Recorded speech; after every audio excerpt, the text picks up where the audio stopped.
I'm very honoured to welcome our next two guests, both extremely well known for their contribution to the wellness industry and as leading consultants due to their visionary designs and innovative approach to concepts and projects.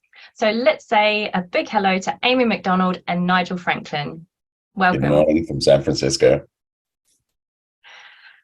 So today I'd really like to get both of your thoughts on halotherapy being a part of wellness resorts and as global spa shifts around awareness, innovation, consciousness and sustainability. So I was wondering if maybe we just first kick off with, are you seeing halotherapy being incorporated into your projects and why is this? I think Amy can take that. Well, as you know, Erin, I've been a really big fan of halotherapy for a long time. And, initially the reason that I was such a big fan was just because there really wasn't a lot on the market that was easy to offer, that was really helpful for respiratory health. And so this is before COVID. And now, obviously, since COVID, we're seeing, people just taking their health more seriously. And in particular, right, I think we all understand the importance of supporting our immune systems, but also doing everything we can for respiratory health. So that's the main reason that I think it's just really finally catching on. I think the other reason is that we're really seeing touchless wellness coming to the forefront. And we were seeing it even before COVID. We were seeing touchless wellness because it was, there were labor shortages even before. Now, of course, it's even more of a crisis. We were also seeing that people wanted to be more social. So going into, private treatment rooms, there was sort of a movement starting even before COVID to move away from that. And so the great thing about halotherapy is you can do it closed in a room, right? You can do it in a social lounge. It's something that you can be clothed or unclothed. You can bill for, you can charge for it or not. And what I love about the Halo IR in particular is that the combination of all of the different components really make it a three-dimensional, multifunctional experience. And so it's very flexible. From a business model, but from a guest user, and it doesn't require any labor. So I think it's sort of a perfect storm of a bunch of different things that all happened at the same time. And now we're seeing halotherapy being implemented into existing new models and even remodels, but also, just in real estate communities as well, not just in spas. Yeah, and sorry. just real quick, I would just jump onto that point. As consultants, our role as consultants is obviously, to keep an eye on the emerging innovations of wellness and well-being, not only in kind of the levels of interest, but also the levels of science that these things come with. What is exciting about halotherapy, at least for me, I'm kind of new to the halotherapy game, but thanks to you and you and both of you actually. But what's exciting to me is the not the emerging information that's coming out about it, but the emerging science. And I think as we progress, as halotherapy progresses, and as we all have a much broader understanding of it, the science of it is coming very quickly behind us. So that for me is the exciting part, because I think, our job, we've had this discussion before, but our job is to separate the shifts from the trends. And halotherapy is a shift, not a trend. Trends come with capex and then they go. Halotherapy seems much more substantive and sustainable from a creative perspective, but also from a consumer perspective as well. Absolutely. And both of you work on global projects, and I think previously we've kind of seen halotherapy mainly in America. To be fair, it seems like it's further ahead than the rest of the globe, despite the fact that it originated in Poland. But America seems to have embraced it a lot. Are you seeing other countries catching on to this more now? Well, I'm certainly putting it into projects in Europe, and it will get to the point for me, or it actually is to the point for me where I go, there goes halotherapy. So yeah, so I will put it. I have a big project in Madrid that you and I have talked about, and in Italy, halotherapy will be the the superstar in both of those. And I would say the same for us. I mean, obviously in the US, but you know, we have now plans for Mexico, for Croatia, for the Seychelles. And I would agree with Nigel that at this point, you know, it used to be that there was a lot of education behind what is halotherapy, right? And people thought that it was just the salt blocks. And now I think people understand that, you know, the real health benefits come from dry salt inhalation, and that being, you know, medical grade salt that's, you know, obviously able to be broken down small enough into particles that you can breathe it. And so I feel like at this point, we're not getting any pushback.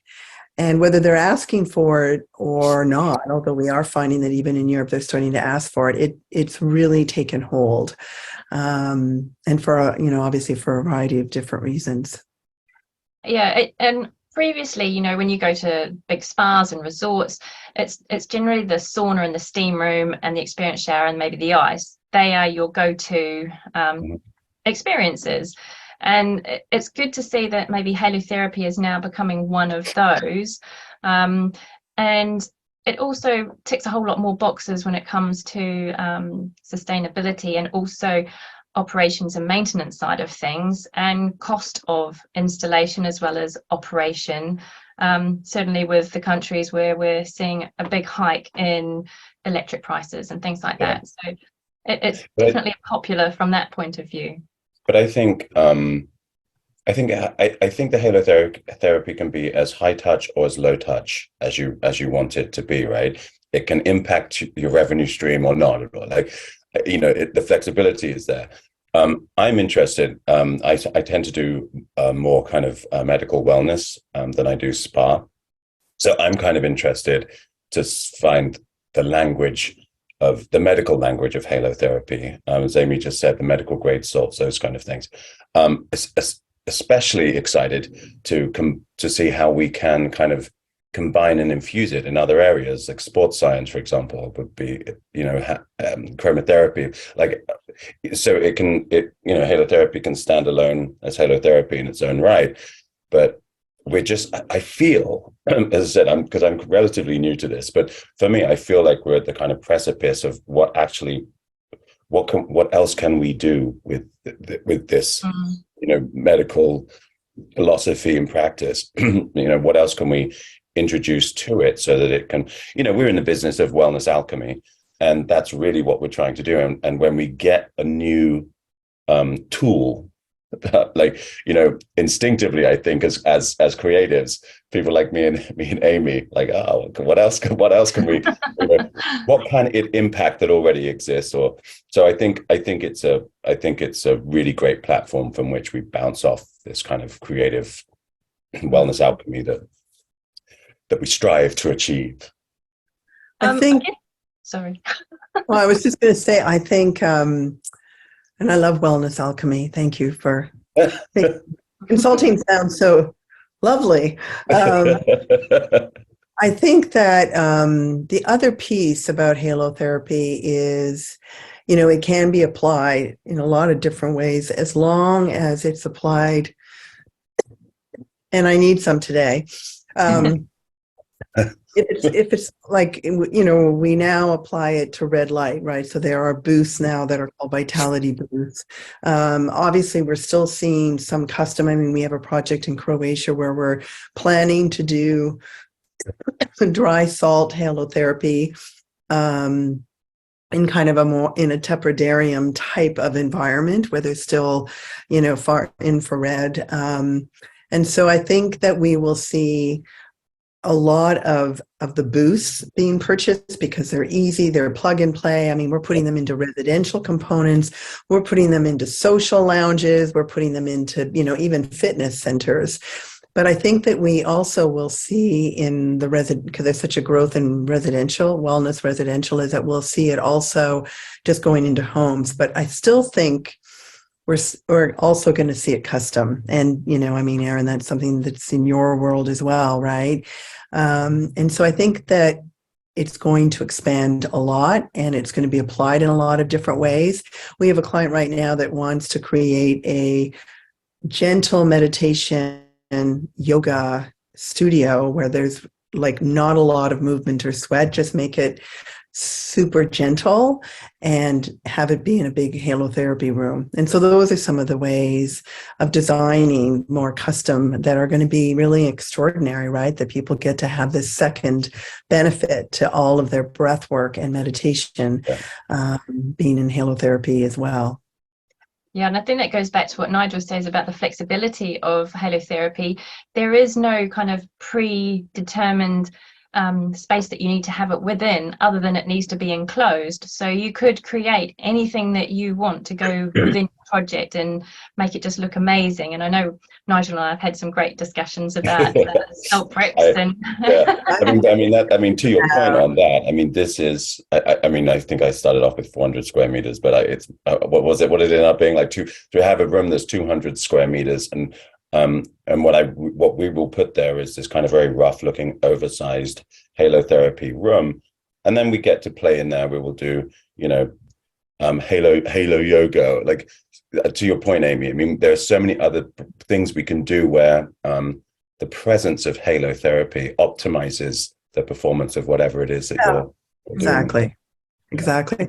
I mean, the only thing that, I've had a couple of clients want to put it outdoors, and, it definitely is, if it's the booth, it's a little bit more complicated, especially with the climate, depending on the climate. But the biggest thing for me is not, making sure that there's sufficient ventilation so that if it's in an area that is, accessible and complementary to guests, that it's not in an area where there's a lot of humidity, right, that can go actually into the booth. And so there are some complexities, to it that I think are really important. But as long as it's in a dry area or where there's sufficient and appropriate ventilation, I mean, it can really go anywhere. Yeah, that's when you need to get the experts involved. Yes. Exactly. So we're talking about halotherapy evolving, but just in general, how are you seeing wellness evolving across your projects and across the globe? I would, it's evolving throughout. I mean, throughout every conversation that we have, from schematics to grand openings. But I think wellness is evolving in the expectations and the consciousness and the awareness of global travelers. Really, I mean, I feel like with the pandemic, we were taught these two lessons: lesson of our own morality, another lesson in the fragility of it all, of societal fragility and how easily this could all go away. And I think it would have been really upsetting to me if 100% we had just gone back to how it was before. But I do think this pandemic, this once in a lifetime experience that we've all gone through collectively, I think the drivers have changed. People, the question of can I afford it is, well, can I not afford it? So those key wellness drivers, I think, are different. People like Amy and I, then have to respond to, wellness. We would be having a different conversation about wellness 10 years ago, 5 years ago, 2 years ago. So, this is just a really exciting time to be a consultant and to be kind of, more than riding the wave. But I would like to think Amy and I are ahead of the wave.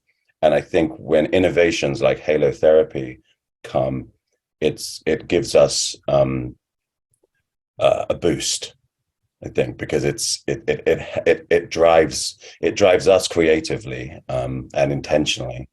But I think I would say people looking for more kind of evidence-based approaches to wellness. Of course, we're all talking about mental wellness now because of the pandemic, but and as I said before, we have to filter the shifts from the trends. And that's where I feel halotherapy is kind of an easy conversation to be had about a shift, because it comes with evolving science. And that's the platform from which I think we spring. that's music to my ears. What other kind of shifts are you seeing? Are there any other modalities or treatments or experiences that you're seeing more of a shift towards rather than being a trend?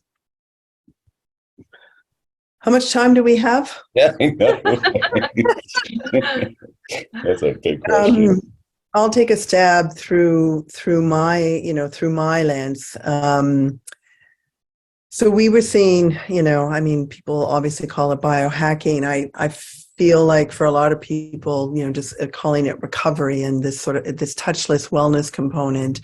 But, I think that there are some old things that are coming back, like contrast bathing, right? I mean, that's been something that's been around since the very beginning, really, when you think about hot springs and, going back and forth with different temperatures. But that has really come back to the point where, now when we talk to, real estate developers and owners, they're just like, well, yeah, we want that contrast bathing thing, right? Like they're saying yes. There's not as much of a push and necessary education. So I think that obviously makes our lives easier. But then, when you think about cryotherapy and you think about, hyperbaric chambers and all those things. I mean, I feel like 2 years ago, they were still fairly edgy, and now we're seeing them everywhere. I mean, I was just in New York City and, the Remedy, I mean, there are all these franchises, popping up everywhere. And so the good thing about that is it's going to push it, these memberships of these, clubs are going to push it so strongly that it's going to allow us to grow and evolve even more. Just like when Massage Envy and some of those places first came on board, right? I think it's necessary for us to continue to have the industry continue to tip and grow and evolve. So I definitely see more of an appetite for lots of different touchless modalities. Or where people are clothed, right? So this whole stretching piece, there's Stretch Lab and Stretch Zone and the Stretch Place, and right, all of those places have brought back the touch and the movement, but it's this hybrid of massage and physical therapy, and so I think because there's franchises and because it's becoming more accessible, it's going to allow us to create even more. What's next. But just real quick, but to your point about hyperbaric, I mean, hyperbaric has made some pretty grand strides in terms of installation. 3 years ago, it was a hyperbaric. You could barely have the conversation about it, not because of the effects, but because the installation was so problematic. And so those strides that they have made hyperbaric more accessible, because you can now much more easily put it into these kind of places. Exactly.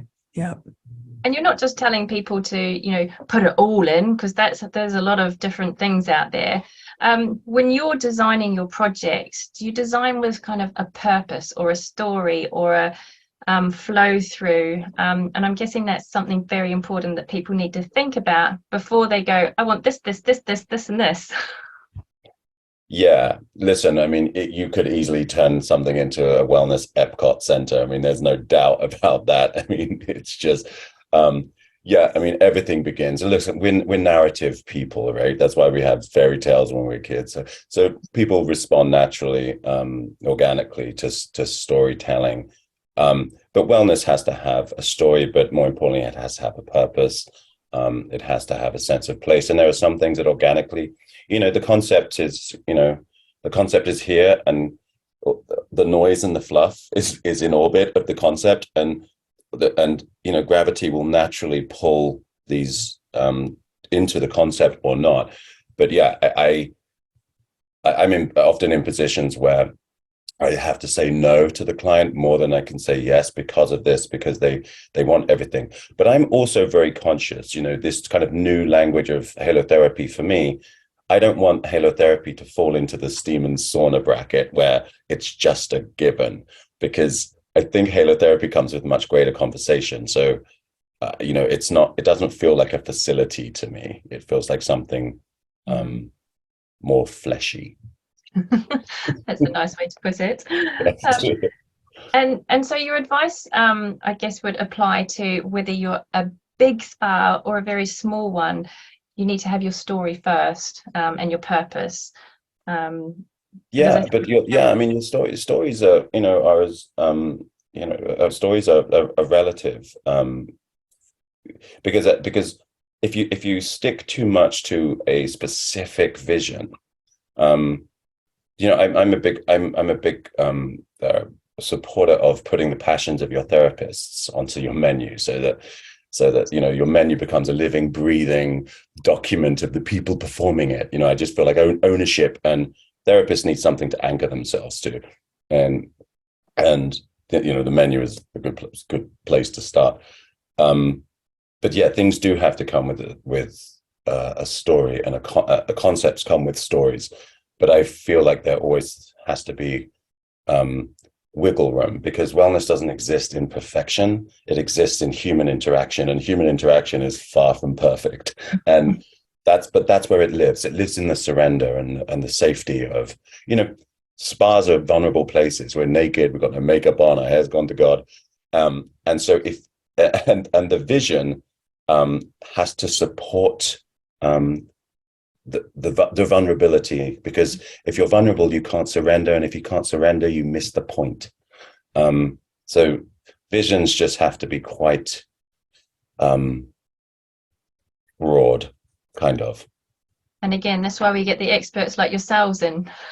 Yes. Well, and I would like, it's interesting to think about story. And when I think about 17 years, people have asked, well, how do you just keep coming up with stories?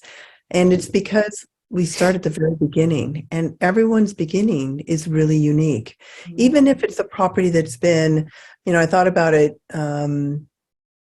Miama, which is, such a very special place in the US, has been closed for a few years. And, after being open for, 25 years or whatever, it decided to kind of rebirth itself. And, it's going to reopen. And, it was one of those opportunities where they had done all the right things at the very beginning, right? Creating the most extraordinary story of the land, of the people. I mean, they did everything the way that Nigel and I would want it to be done, which often doesn't happen.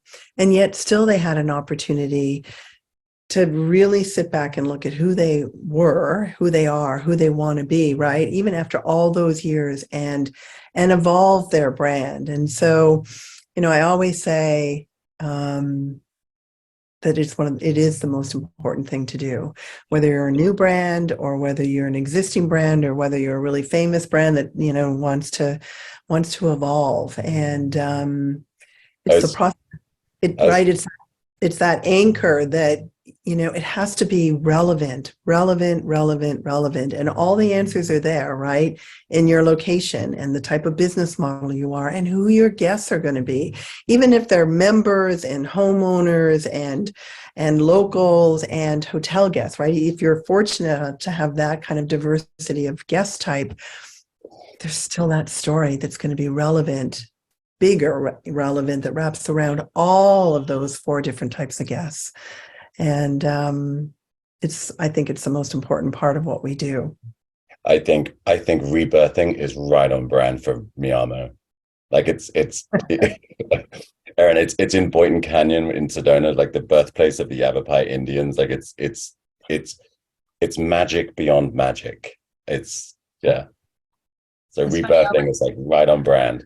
I have spoken with someone with a salt room in Sedona. Is that where the red dirt is? Yes.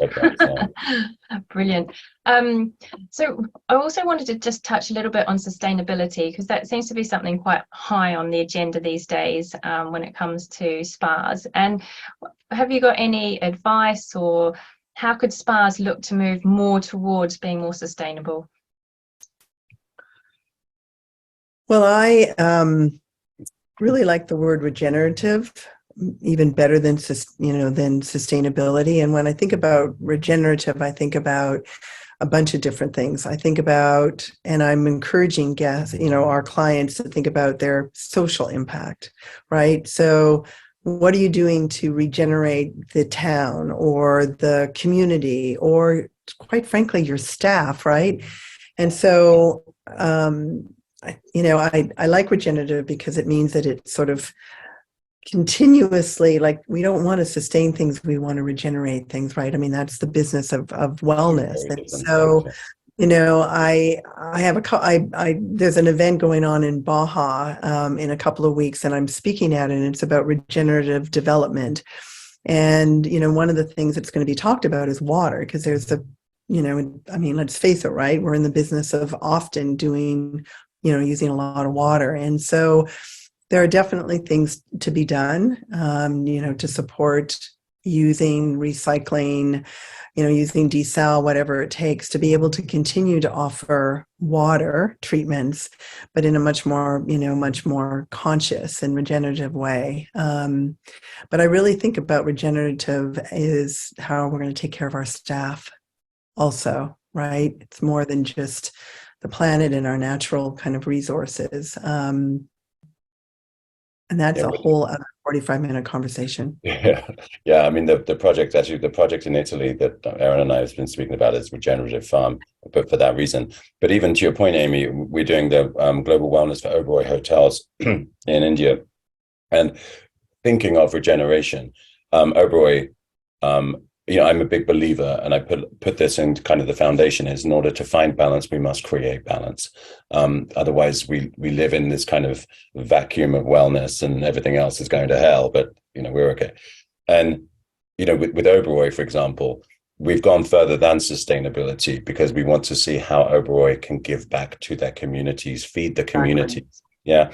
Otherwise, it's just this kind of grand monolithic building, and it has no social impact, other than by default feeding the community through tourism potentially. But we want to give Oberoi a much more elevated, focused platform of regeneration, and specifically the regeneration is the give back and the support, and I think that feeds, energetically, vibrationally, that kind of will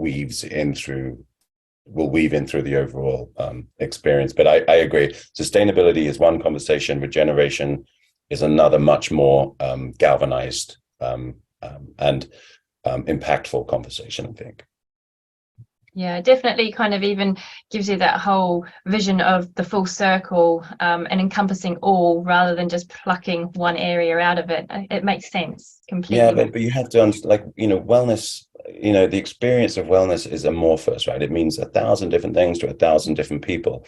But there are foundationals that we can build on.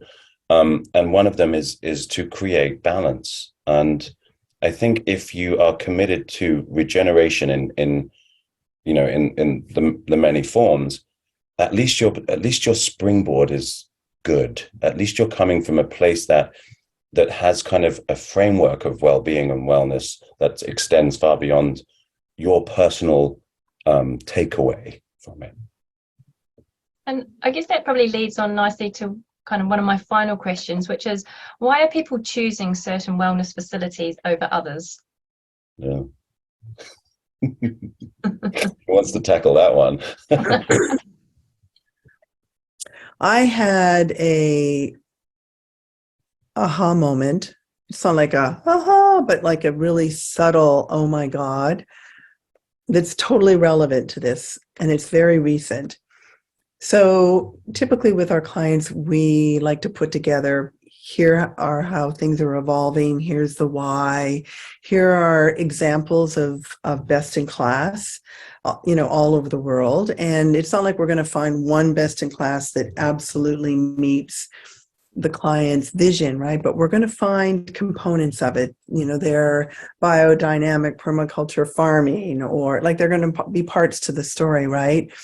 And one of the things that I realized is that the places in the world, not all of them, but the majority of them, and I'm curious if the two of you agree, were we're all born from a family, typically.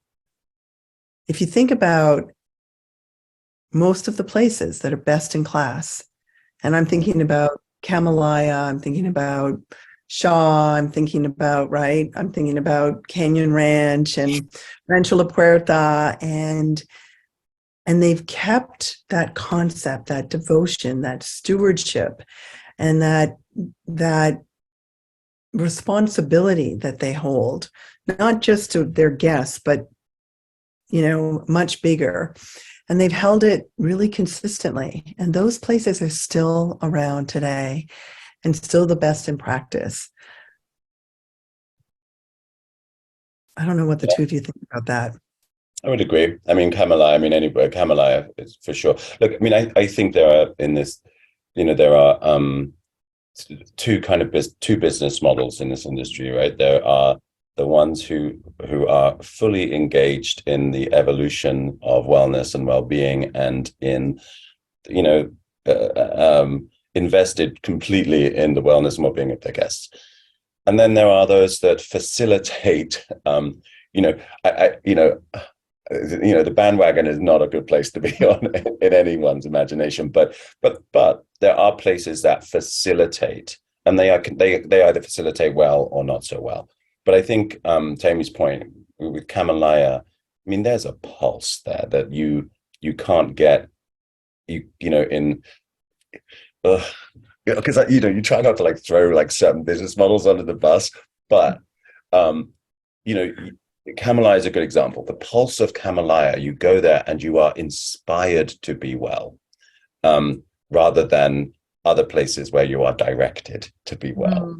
And I think it's that pulse and that inspiration that gives your personal journey through well-being much more sustainability and longevity than the more kind of transactional experiences.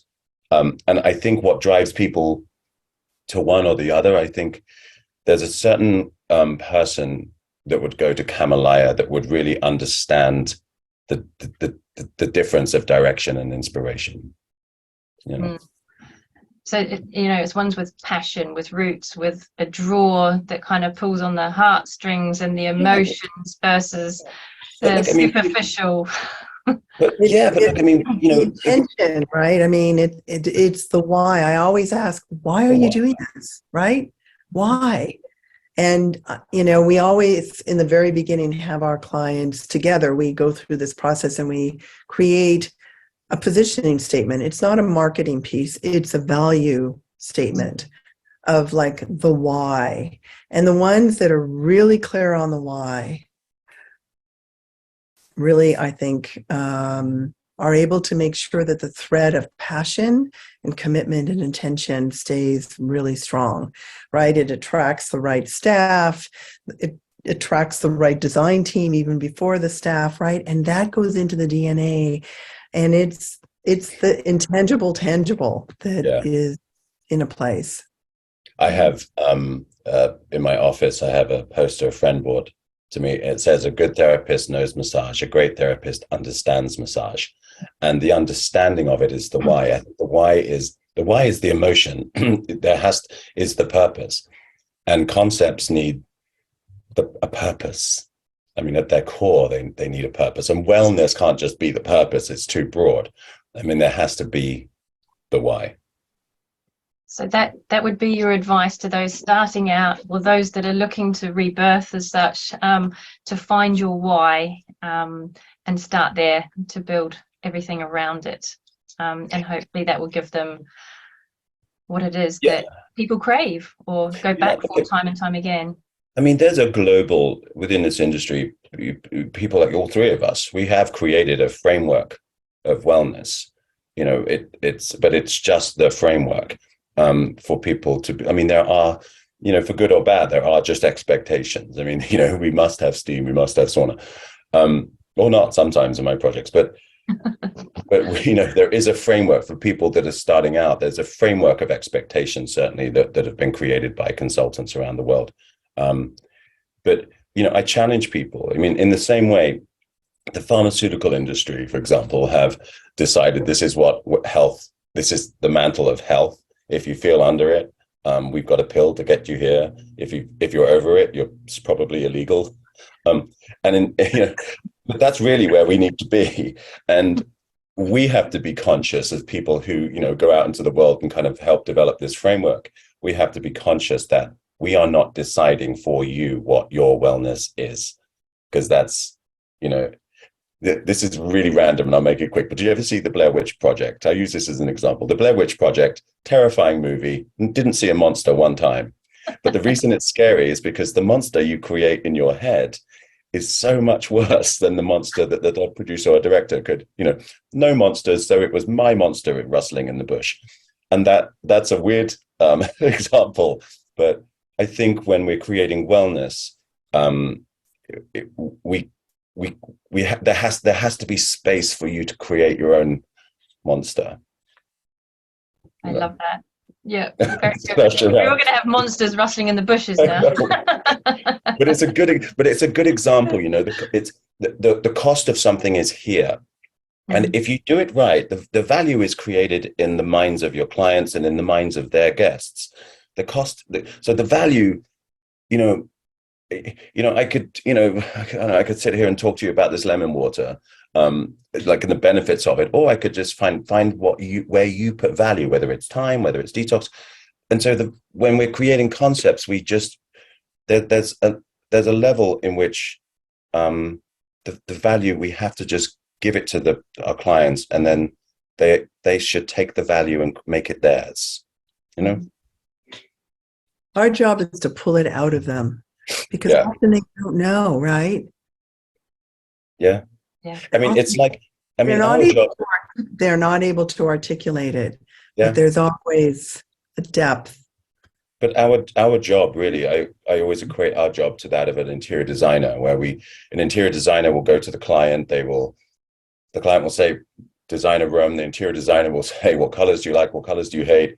Why do you want to use the room? And they will go away and design a room that fits their client perfectly, but is more beautiful than the client would ever create for themselves.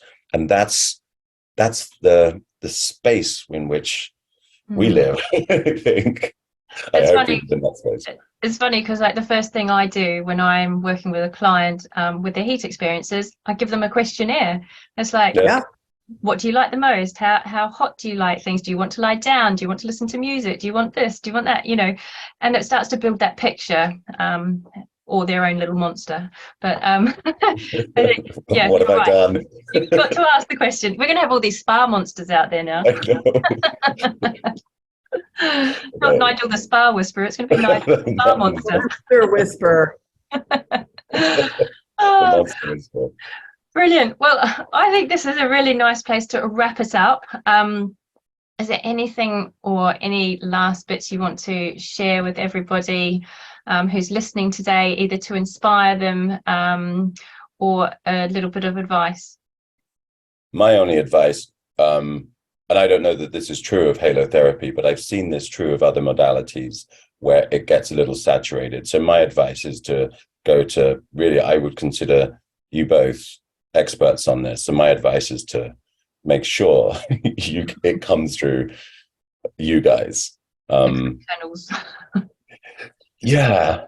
Because as I said in the beginning of this, that this comes with evidence-based science, or it doesn't come at all. And I worry that there'll be kind of muck halotherapy sessions when really the benefits and the content and the science is all there. I just worry that of the kind of filtered down saturation of it. You're right. There are actually places out there who claim to offer halotherapy, but don't actually have the halo generator creating the microparticles of salt. So it is one of those things that you do need to be careful of. So well pointed out. Yeah. And I think the other thing is, and I find this a lot, in particular, I think more so, I was going to say more so in Europe, is wet salt, right? So, I mean, I'm not saying that there's not advantages and health benefits to breathing in like wet salted air. But the challenge is if it's not dry, it's actually not able to stay in the air and long enough and actually be able to go into your respiratory, into your upper respiratory and, potentially even into your lungs. So I think that there's still an opportunity for people to say, oh yeah, I'm going to have halotherapy, because a lot of people think it is wet, right? It's a room that's infused and they just blow out, salt, wet salt. And I think that, that we need to be careful about that as well. Yeah, I do have that conversation a lot. I do too. We're talking about dry salt inhalation. Yeah, absolutely. The dry is really important. Yeah. And just on, if anyone didn't know, that when you do attach moisture to a salt particle, it gets bigger. So therefore it can't penetrate as far. Exactly. And also when you add moisture to salt, it becomes corrosive. So it's much more harsh on the environment that you're putting it. So there's two little things there as well to be aware of. But brilliant. Well, I mean, I could talk to you guys for ages, but I know we've only got an allotted time, and the insights and information that you have provided today is absolutely fantastic. And I know there's going to be some great takeaways from people listening. So thank you so much for joining us. Erin, can I share 2 words? Of course. Of advice? Curiosity and courage. Yeah. Ooh, I like this. We all need more of that. Yes, all of us. Do. Lovely. Wonderful. Well, thank you both and have a wonderful day. Thank you, guys. Thank you. Thank you, Erin. Thank you, Nigel. Bye, guys.